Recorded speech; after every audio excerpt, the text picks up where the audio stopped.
Exodus 23 verse 8. Tingnan natin kung anong sinasabi ng Biblia.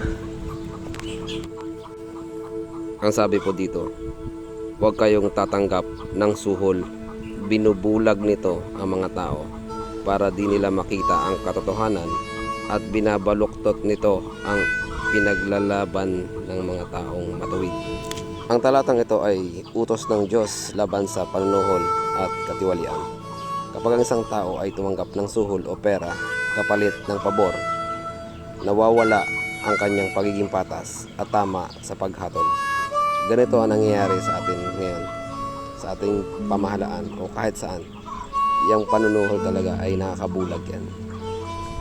Kasi kahit alam ng tao ang tama, dahil sa pera o pakinabang, nagiging bulag siya sa katotohanan at nababaliwala ang konsensya, lalong-lalo na ang hustisya. Ito rin ay nagpapasama sa salita ng matuwid. Kasi ang taong dapat nagsasabi ng totoo ay napipilitang magsinungaling o kampihan ang mali dahil sa suhol. Nasisira ang katarungan ng dahil sa pera. Yun ang ayaw ng Diyos. Ayaw ng ating Panginoon Diyos yung corruption at pandaraya. Dapat po ay maging tapat tayo at patas kahit may kapalit na pera o pakinabang. Hindi lang ito para sa opisyal ng gobyerno.